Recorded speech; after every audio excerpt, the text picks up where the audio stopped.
Hey Ma, I'm here to use that set I put up in your basement, unless you think I shouldn't.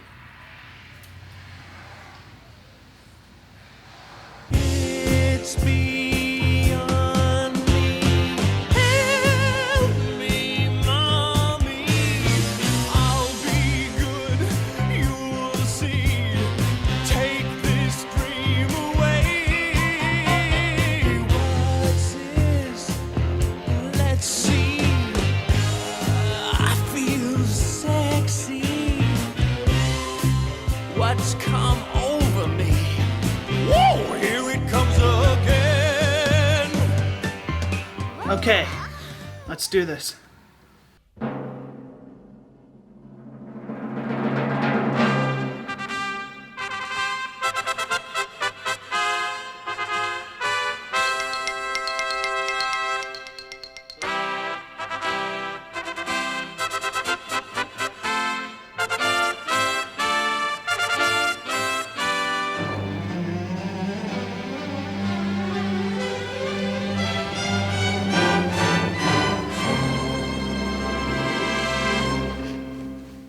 Hello, and welcome back to Nicheless. That is, if you are coming back. For a lot of you, this is probably the first video of mine that you're watching, and I don't blame you. This is the second video I've ever made, and the first one was 40 minutes long. If you wanted to watch that video, this is the part 2 to that part 1 after all, then you certainly can by pressing the title card in the corner there.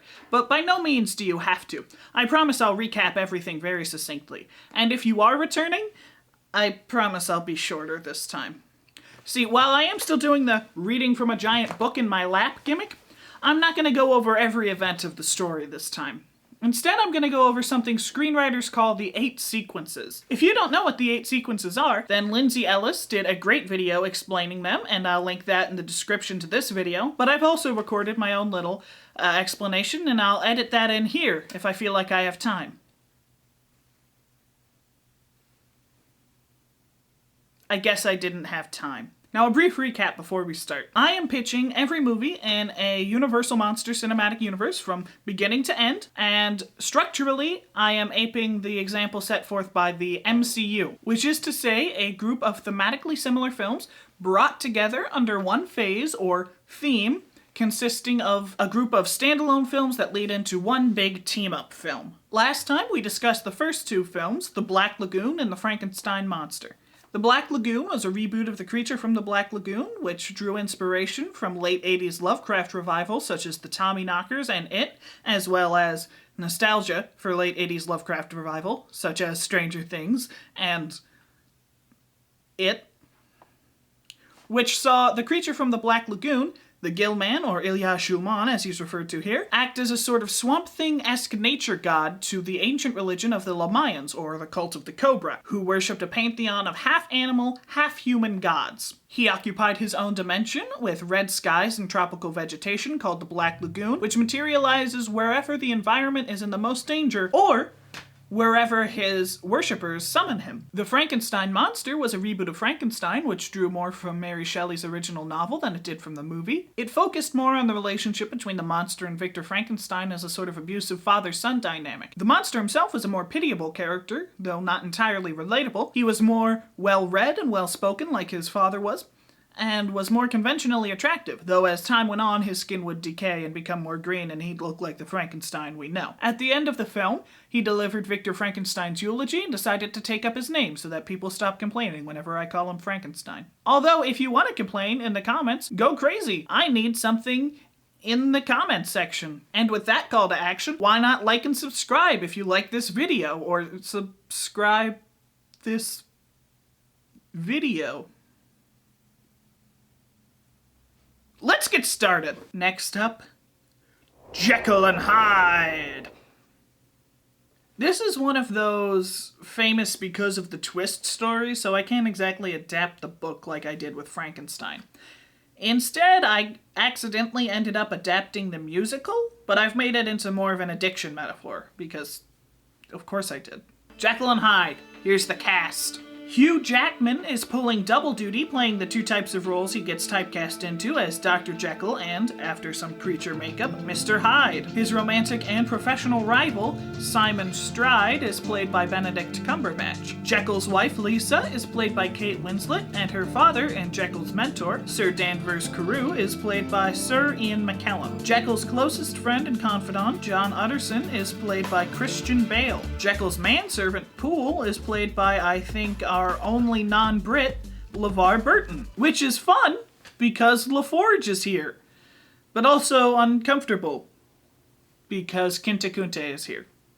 And finally, Florence Pugh plays Lucy Pinder, a woman of the night, unfortunately beset by the night's creatures. Our first sequence asks the question, can Dr. Jekyll complete his formula?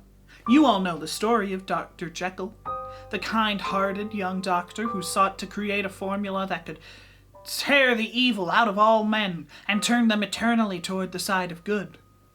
This is where we meet our Dr. Jekyll, on the verge of a breakthrough. Though his studies pull him away from his life with his wife and friends, and it's possible he's using it to distract himself from his middle age. But eventually, after the sleepless nights and the pleading with Lisa to understand, Jekyll finds a combination of chemicals that he thinks just might work.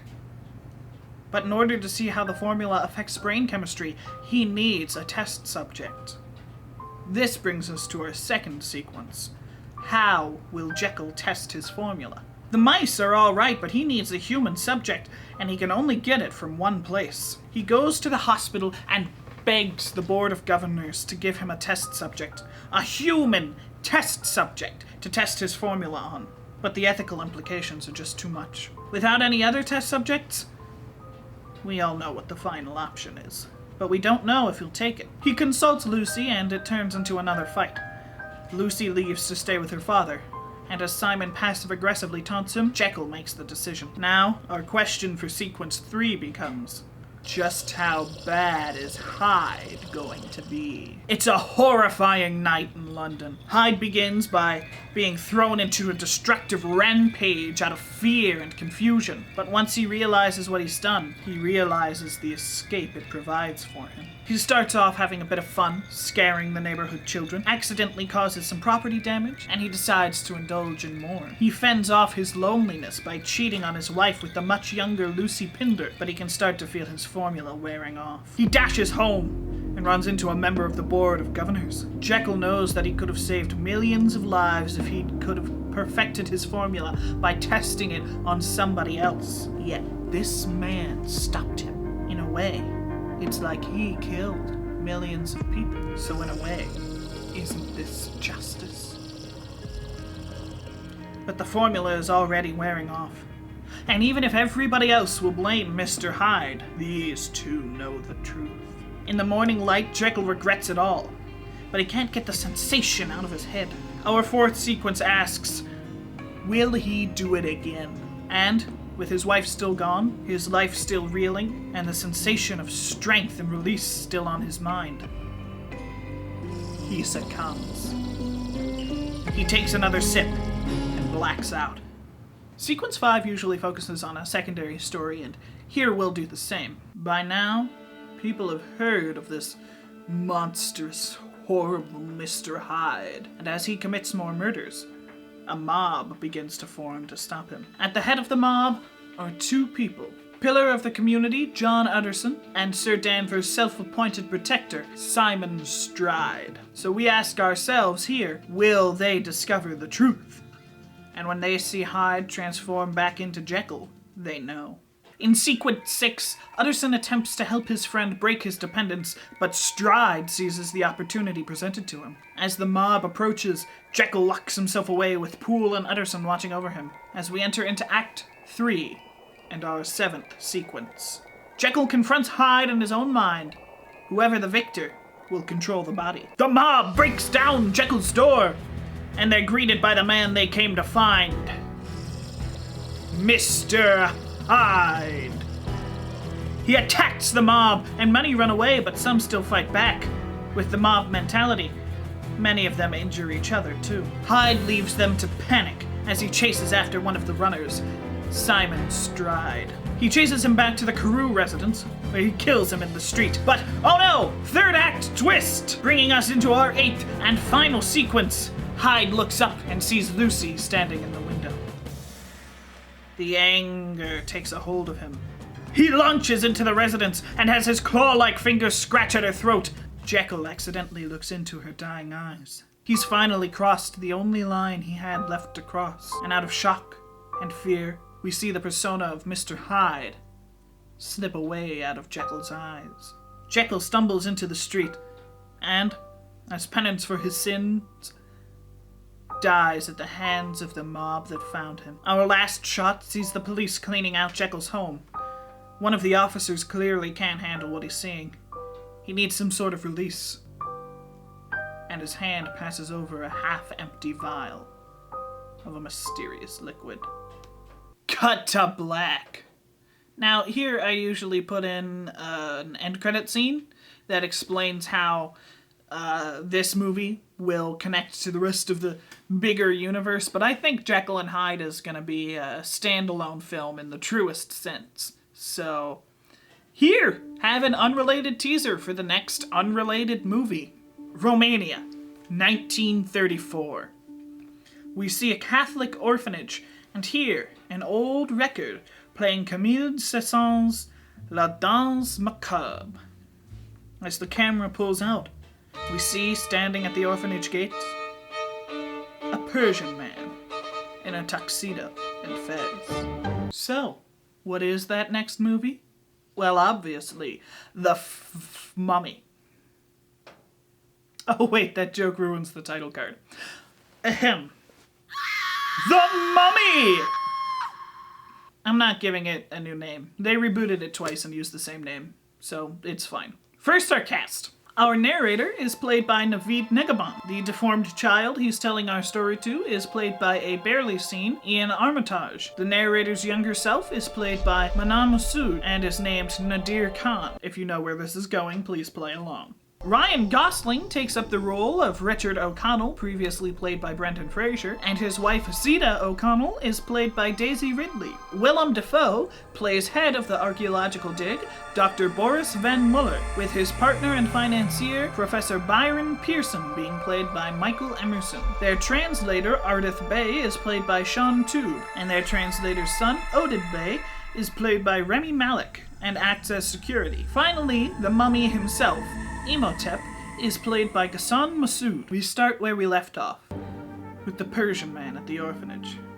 He was called because the nuns suspected a demon was possessing one of their children, but the priests wouldn't do anything to help. The Persian won't help either, since the child is not possessed, simply deformed from birth. The child seems convinced he's a monster, though, so the Persian decides to tell him a story of a real monster. In 1923, the Persian, Nadir Khan, was 24 and took up a security job with his best friend protecting an archaeological dig. For the most part, nobody found anything, and most people assumed they never will. But, inciting incident, one day they find something nobody was prepared for. A stone door with a warning on it that can only barely be made out. Reads something about a mystic cult and their spell. Or maybe it's a curse. At night, they can hear a faint whisper calling out to them from the tomb. There's a lot of debate on whether or not to enter, but, point of attack, they ultimately decide it's their academic duty. They assemble their team of our cast that I mentioned earlier, and enter the mummy's tomb. Sequence 3 is some good, classic Indiana Jones stuff, as the roguish Ryan Gosling leads them through all the traps in the mummy's tomb, and finally to its center, where they find a withered, mummified corpse in chains. You see, this wasn't a tomb at all. It was a prison. Our nominal lead, Ryan Gosling, approaches the skeleton, since Dr. Van Muller says they need to examine it, but everyone else is too afraid to approach. As he reaches down towards the corpse reaches up towards him. We can see the life drain from his eyes as flesh forms on the rising skeleton. Now a pile of dust on the floor Ryan Gosling is dead before the halfway point, and the mummy breaks free of his rusted chains. As the others start to back away, Willem Dafoe begins his monologue, revealing that this is the real reason he came to the dig site. You see, he is a part of the same Lamayan cult as Imhotep, the mummy, and now, together, they can raise the old gods and destroy the world. The mummy kills him too. And now, sequence 4 is a mad dash to the exits. One of the traps crushes Ardeth's leg, and Oded tries to carry him, but the added weight makes them too slow, and the mummy drains both of them. The remaining 3 make it to the entryway, and, thanks to Defoe's monologue from earlier, they know the mummy is still too weak to break the spell keeping him inside the tomb, meaning they'd be safe literally 1 meter outside the door. But, as he steps his first step outside, Professor Pearson turns to ash. Nadir stumbles back and falls into a hidden chamber, but the mummy doesn't seem to care. He captures Zita, and does not drain her life force. This is our midpoint. Now on, it's Die Hard in a mummy tomb. Isn't this the best movie ever?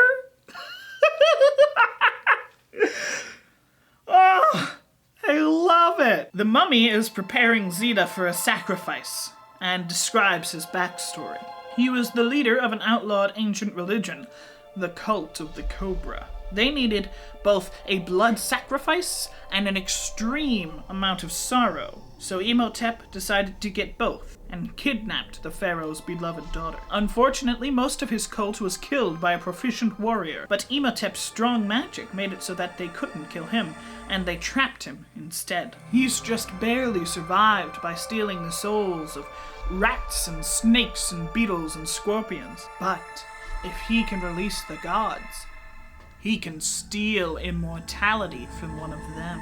He sensed a rare reincarnated soul, which could give him enough strength to break the spell, at which point he could cause unlimited sorrow and steal immortality. He thinks that Zita is the reincarnation of the pharaoh's daughter, and in order to steal her reincarnations, he needs to do a special ritual, since it's more than just one soul at a time he's stealing. But he'll have to gather the materials from inside the tomb, which leads into sequence 6. How long can Nadir go trying to escape before he runs into the mummy? During his escape attempt, Nadir learns all the same information himself, and he just barely manages to leap out the door before the mummy can grab him. But Imhotep isn't worried. He'll be free soon enough. Sequence 7. Nadir tries to get help, but nobody takes him seriously. So he gears up and heads back into the tomb to kill the mummy himself. Unfortunately, though, he's too late to save Zita. Yet the mummy still can't leave the tomb. That's because Zita wasn't the reincarnated soul that he had sensed. Oh yeah, baby! Third act twist! The reincarnated soul is actually Nadir, as the reincarnation of the great warrior, because this movie is my trash. Sequence 8! Nadir can't kill the mummy, but with enough magic, he can trap him again. But Nadir doesn't know magic, so he has to draw it from the spell of the tomb. He traps the mummy in a magical sarcophagus, but now the spell of the tomb is broken. So if anybody opens that sarcophagus, the newly powerful mummy is out. To help a little, Nadir blows up the dig site and buries the mummy once again. Back in the framing device, Nadir has comforted the small child, who he learns is named Eric, and decides to adopt him and raise him to fight monsters. Unfortunately, though, it is the 30s, and while we know what's coming to the world stage, neither of them are prepared. And of course, The end credit scene is a black glove wiping some sand away to reveal the magic sarcophagus. All right, home stretch. One movie left. And what is that movie? The Mummy Lives! This is our last movie in the theme of death, which also means it's our first crossover film. And it's more of a crowd-pleaser blockbuster type film than it is straight horror. Although, of course, there are horror elements in it. Also, it bears mentioning there are Nazis in this movie. Now, you're smart. You understand that the point of putting Nazis into the monster movie is to say the Nazis are literal monsters. But, like I said, this is a crowd-pleaser, blockbuster family film. And there's really only so dark you can get. Now, if that's not okay with you, I completely understand. You can leave the video now, nobody's going to blame you. The way that I used the Nazis in this film is comparable to the way they're used in Indiana Jones. And if I'm being honest, even I feel pretty iffy about that. However, if you are in the mood to hear about Nazis being stabbed and shot and blown up and eaten, well then, stick around. Our cast. Naveed Negahban returns as our lead, the Persian. Henry Cavill also returns as a much more monstrous, classic-looking Frankenstein, who's fed up with his immortality. Imhotep, the Mummy, is our main villain once again, played by Ghassan Massoud, and he is raised from the dead by 3 other villains, minor in role but major in villainy. The brother soldiers Gefreiter Anthony Yeager and Gefreiter Karl Yeager, played by August Dial and Daniel Brohl, respectively. Their commanding officer is Hauptmann Dr. Alexander Meyer, played by Christoph Waltz. Finally, we get to see some Lamayan god monsters in this, and fans of horror might recognize some names. Doug Jones returns as Ilya Gilman, the god Gilman. Bonnie Morgan plays Lupa, the wolf goddess. Javier Botet plays Camazotz, the bat creature. And Sofia Boutella plays Wajay, the snake woman, with Derek Mears playing Lugal Gertablalu, the scorpion king. We begin in Nazi-occupied Belgium. The Persian is trying to track down Eric, who got separated from him at the beginning of the war. However, he soon learns of a living corpse, and he does have a responsibility as a monster hunter. He finds that the monster is Frankenstein, looking a lot more green and decayed than we last saw him. Frankenstein's learned that he can be hurt, but his bones are cemented together, and his heart runs by an electric engine fueled by movement. He's too strong to die in a fight, and too restless to die from sitting still. He's never found a soul, and he's never known peace. The Persian gets no fight, but still can't kill Frankenstein. Unfortunately, he's not able to try for very long. Both Frankenstein and the Persian have been thorns in the side of the Reich, and now they're here to take them both out. It's very pulpy, and somebody should write a comic about it. Frankenstein escapes, but the Persian is captured by 2 soldier brothers and taken to see an occult enthusiast scientist and their commanding officer. But sequence 2, the Nazis are up to something. Unbeknownst to the Persian, the Nazis have found the sarcophagus of the mummy, and Alexander Meyer is trying to set him free. But can the Persian figure out what's happening in time to stop them? No.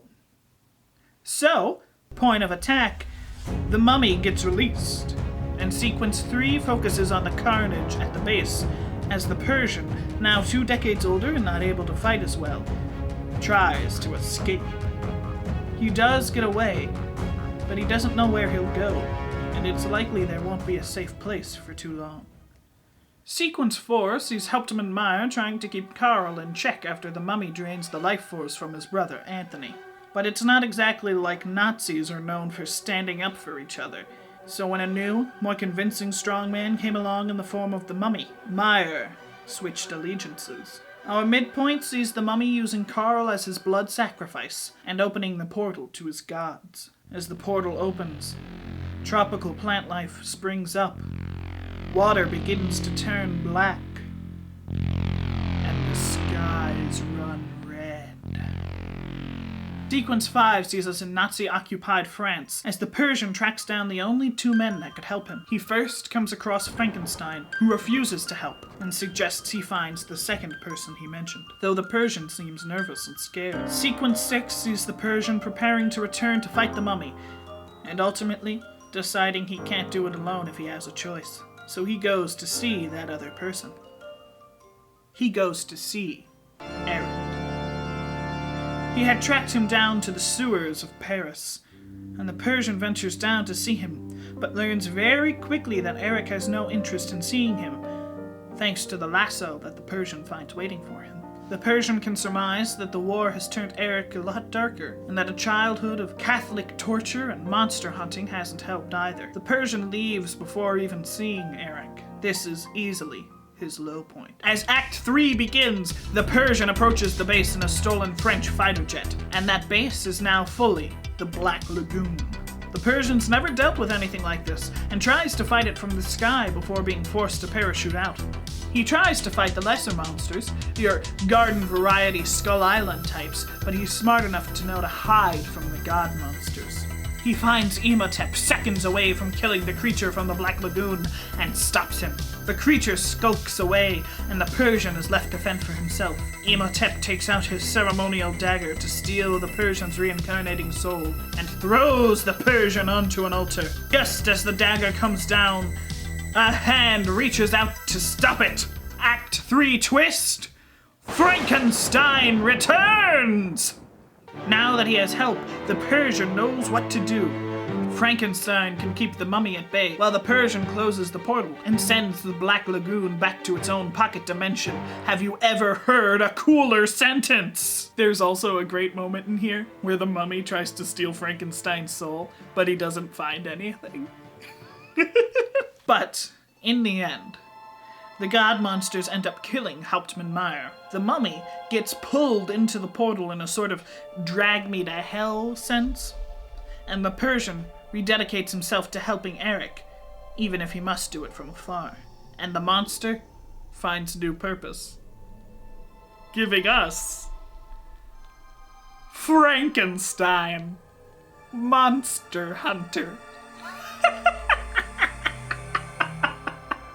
In an Avengers-style homage, we have two end credit scenes. The first sees a satin-gloved hand painting gold detailing onto a porcelain mask before holding it up to the candlelight in front of an organ. The second sees the mummy in the Black Lagoon as the god monsters are running past him, fleeing something else much worse. As the mummy looks back in horror, we hear a deep and terrible laugh. And there you have it. That is the complete first 5-movie theme of death in my Universal Monsters cinematic universe. That was technically shorter than the last one, but I hope I can get myself under control for the next video, because I'm going to try to do all 5 movies in the next theme. That next theme, by the way, is love. Now, I don't think anybody was waiting on this video, but if you were, I'm sorry that it's late. I promised it would come out last week, but it didn't.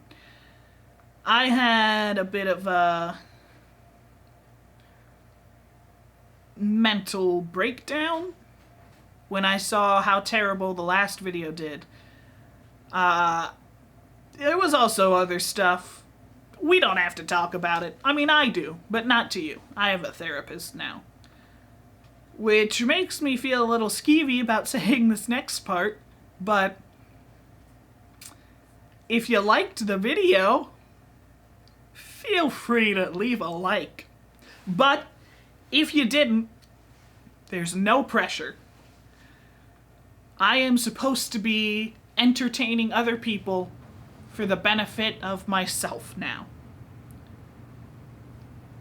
And one of these days, I'm gonna figure out how that works. I'll see you later this week.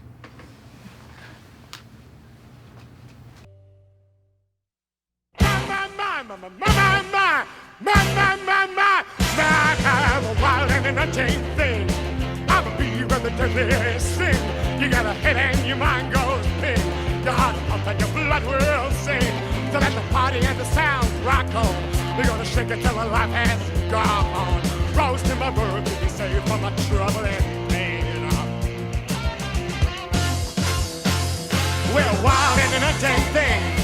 We'll be with a deadly sting. You get a hit and your mind goes ping. Your heart pump and your blood will sing. So let the party and the sound rock on.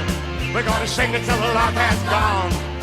Roast in my world to be saved from my trouble and pain.